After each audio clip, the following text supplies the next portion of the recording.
Today on Hitting Hard with Jon Chuckery, we will preview Hawks and Hornets coming up later tonight in the play-in round of the 9-10 matchup. We're also going to talk about a potential Falcons draft pick that I probably would have grabbed at 8, but now I'm probably willing to grab in the second round.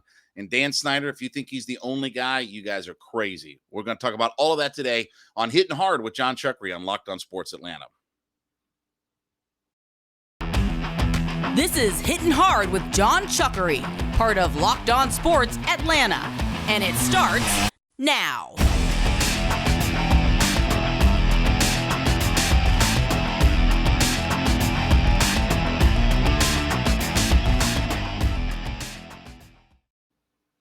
Welcome into episode 9 of Hitting Hard with Jon Chuckery. Thank you so much for being a part of the show today.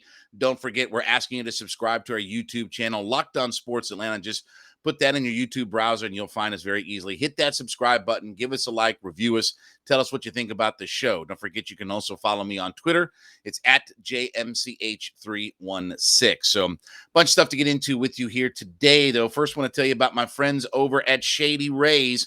They're the independent company that gives you the features of $200 sunglasses for just a fraction of the price. Polarized lenses, well-constructed, durable frames, and premium high-end finishes. Also, something you're not going to find anywhere else. It's the Shady Rays Insane Protection Program. Shady Rays includes lost and broken protection for every pair of sunglasses. They'll send you a brand new pair if you lose them, no matter what happened. That's a hell of a deal, right? So give them a try, and if you don't love them, you'll pay nothing. It's as simple as that. Plus, 10 meals are donated to fight hunger in America when you shop with Shady Rays, exclusively for our listeners, too. If you go to shadyrays.com, and you use the code LOCKEDON, LOCKEDON, Locked On, you're going to get 50% off 2 or more pairs of the polarized sunglasses. So Locked On, LOCKEDON, put that in the promo code, and you get 50% off of 2 or more sunglasses. Locked On, as we said, for the best deal, 50% off, over 150,000 verified 5-star reviews. Head over to shadyrays.com today. All right, Hawks get at it this evening as the play-in round is officially here. So thought we'd take a look at a little bit of this matchup here. You know, I was asking a question on my radio show last night about, can the Hawks make a run in the playoffs without John Collins? So we got the news yesterday afternoon that John Collins is out for tonight's game.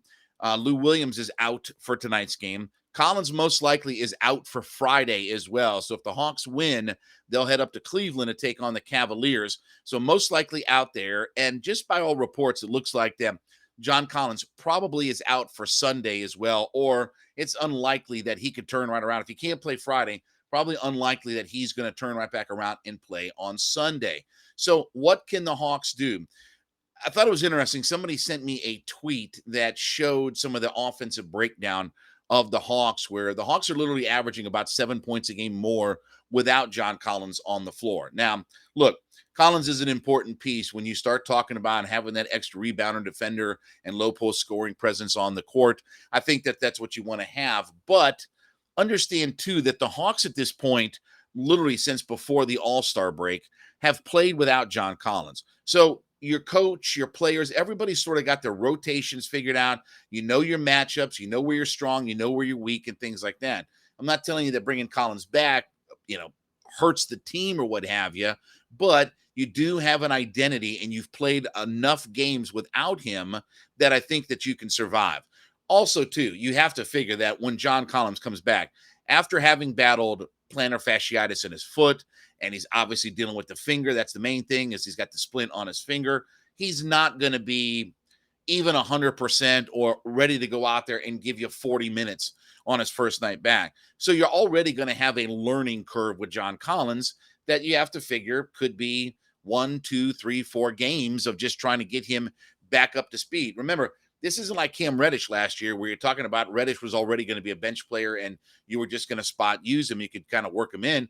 This is a guy that's been one of your starters and obviously a guy that's paid to be, for lack of a better term, your second person, behind Trae Young. So the idea of just kind of working him in just to get him off the bench, I think that's going to be a slow process as well. So I do think the Hawks are capable of making a run without John Collins. I think when you get Gallinari and Bogey and Herter and Hunter running around and moving around without the basketball, it doesn't slow down that offense. And the Hawks are a perimeter team. The Hawks want to shoot threes just like anybody else does in the league. So I'm not so much concerned about that. I do think this is an interesting matchup. Remember, the Hawks and Hornets split their season series 2-2. The last time the Hawks saw the Hornets was back on March 16th. Hawks lost that game 116-106.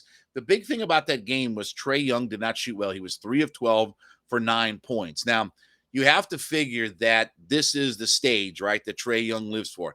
This is where Trae Young wants to be, is national primetime TV. You're in, I won't say the playoffs because I don't think the playing games are the playoffs, but certainly this is one of the marquee matchups. This is the only game that's on TV tonight in the NBA, right? At this time is Hawks and Hornets out there.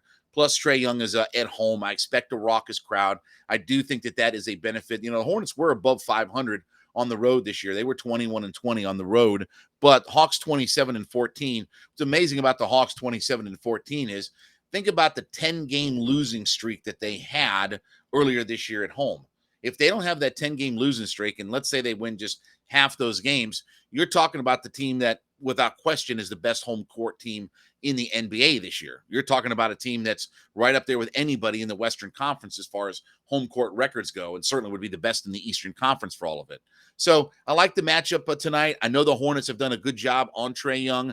They fight, they scratch, they claw. They like to spread it around too with their perimeter players and get their, perimeter game going as well. But I do think the Hawks, when you take the factors of the Hawks are at home, this is a national primetime game. This is where Trae Young wants to excel, right? We talked about yesterday, no excuses, no more, effort, and we're not a fan of the regular season or this or that, and there's also no more of playing down to your competition, right? I mean, that's been one of the Hawks' problems all season long, is the idea of you're playing down to what your competition level has been. No more of that for the Atlanta Hawks. Now it's prime time. Now it's ready to go. So while I'd love to see John Collins, and I think he's a definite, integral part of what they want to do and what their identity is, I don't think, at least in this matchup tonight, and probably not against Cleveland either, who's also fighting the injury bug. Allen didn't play last night for them in their loss to the Brooklyn. So there's going to be a little beat up factor for the Cavaliers as well. And I do think that not only do the Hawks win tonight, but I think the matchup is pretty favorable about going up to Cleveland. I'd much rather have headed up to Cleveland to go play the Cavaliers coming up on Friday than I would have to go up to Brooklyn. And you saw last night, Brooklyn, Kyrie Irving starts out 12 for 12 from the field. And Durant only had 25, but Irving was 12 for 12 at the start, was finished up at 12 for 15. Those guys get on that kind of run, those guys are hard to beat. I mean, that, especially up there with the refs and everything else that goes along with it. So I think the Hawks are in a good spot tonight. They outscored the Hornets by basically 5 points per game in the 4 total matchups out there. They did split, and they did lose the last time. But prime time, marquee matchup game, this is now the time when you got to go. I like the Hawks tonight. I think the Hawks get it done, and they advance tonight and then head up to Cleveland on a Friday, where if they can win that, they'll take on the Miami Heat starting on a Sunday. All right, when we get back, we're going to talk about a prospect that I would have probably taken at number 8 if I was the Atlanta Falcons, but now I'm very intrigued by if we can get him in the second round of the NFL draft, which, by the way, is just 2 weeks and 1 day away, so coming quick. It is Hitting Hard with Jon Chuckery, Locked on Sports Atlanta.